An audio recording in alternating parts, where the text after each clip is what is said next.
In the year of the worldwide COVID-19 pandemic, the academic world has been rocked, to put it mildly. But it's also given us, as a community, the opportunity to think creatively and collaboratively about how to teach and learn right through it. I'm Cheryl Spainhour, a senior journalism lecturer for the Department of Communication Studies at UNC Charlotte. When I was approached last summer to join with the Atkins Library Digital Media Literacy Group to plan a fall program, I leaped at the opportunity.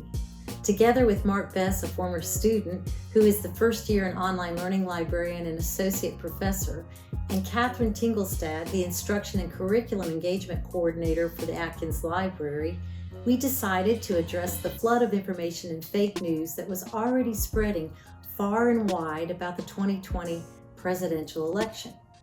Experts, including the FBI director, warned the election would be targeted again with fake news.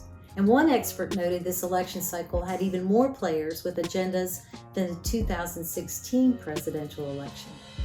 Since so many of our students get the majority of their news online, and many of them were eligible to vote in their first election, we felt that this would be a good topic to address on campus before the election, a subject critical to the health of our democracy.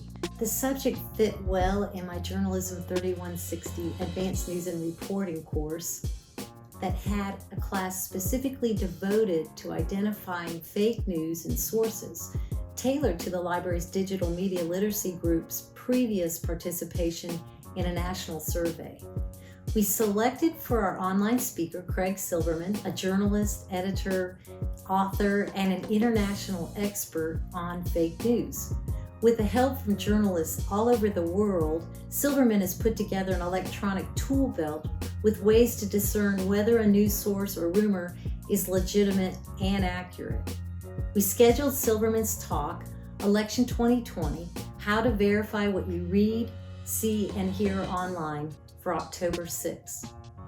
Catherine spearheaded our project, and by the beginning of the fall semester, she had built a collaboration that included the political science department and the student Democrat and Republican clubs on campus.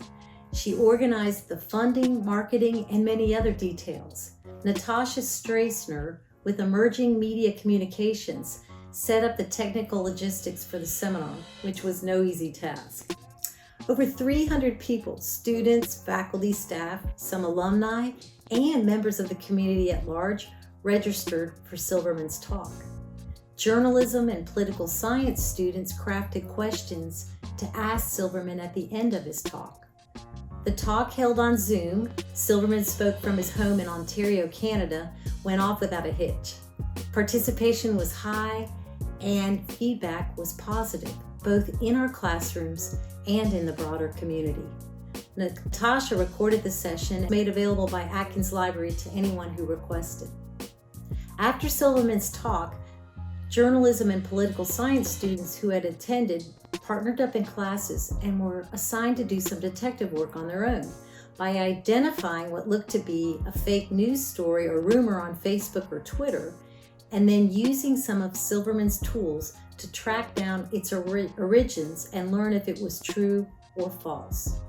Students said they enjoyed the investigative process, and many commented that they added some tools to their own arsenal to discern what is fact and what is fake as they navigate the internet and their media world.